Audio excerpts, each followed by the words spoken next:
Operation സിന്ദൂറിന്റെ പാളിച്ചകളെപ്പറ്റി പല മാധ്യമങ്ങളിലൂടെയും അറിയുകയുണ്ടായി. ഒരു സാധാരണ പൗരനെന്ന നിലയിലുള്ള ചില വിലയിരുത്തലുകളാണ് ഇതിലൂടെ നടത്തുന്നത്. സൈനിക ബലത്തിന്റെ കാര്യത്തിൽ പാകിസ്ഥാൻ ലോകത്തിൽ തന്നെ 12ാമതാണ്, ഇന്ത്യ 4ാമതും. ഒപ്പം പാകിസ്ഥാൻ ഒരു ആണവ രാജ്യം കൂടിയാണല്ലോ. അതുകൊണ്ട് തന്നെ അതീവ ജാഗ്രതയോടു കൂടിയാണ് ഇന്ത്യ പദ്ധതികൾ തയ്യാറാക്കിയത്. തുടക്കം മുതൽ തന്നെ ഇന്ത്യയുടെ സന്ദേശം വളരെ വ്യക്തമായിരുന്നു. ആദ്യമായി ഇന്ത്യ ചെയ്തത് പാകിസ്ഥാനുമായുള്ള ഇൻഡസ് വാട്ടർ ട്രീറ്റി താൽക്കാലികമായി നിർത്തലാക്കുകയാണ്. അത് പാകിസ്ഥാന് കിട്ടിയ വലിയ തിരിച്ചടിയായിരുന്നു. സൈനിക നടപടി ഓപ്പറേഷൻ സിന്ദൂറിന്റെ ഒരു ഭാഗം മാത്രമാണ്.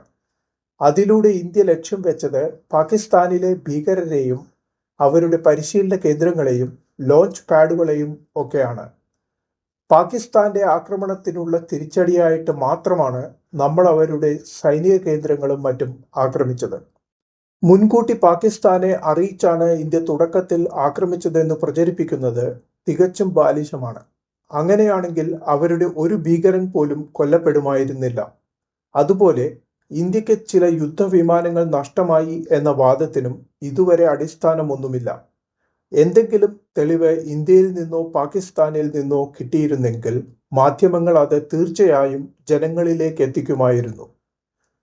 അമേരിക്ക, ചൈന, ചില യൂറോപ്യൻ രാജ്യങ്ങൾ ഇവരൊക്കെ ആഗ്രഹിച്ചത് ഇന്ത്യയും പാകിസ്ഥാനും തമ്മിലുള്ള ഒരു ദീർഘകാല യുദ്ധമായിരുന്നു.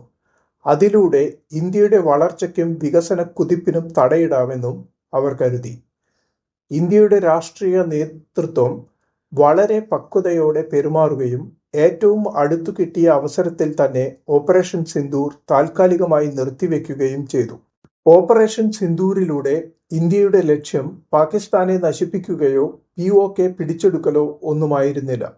ബംഗ്ലാദേശിന്റെ പോലും പല പ്രകോപനങ്ങളും ഇന്ത്യ പാടെ അവഗണിച്ചത് ഇവിടെ പ്രസക്തമാണ്. ഇപ്പോഴത്തെ ഇന്ത്യ ശ്രദ്ധ കേന്ദ്രീകരിക്കുന്നത് രാജ്യത്തിന്റെ വളർച്ചയിലും വികസനത്തിലും തന്നെയാണ്.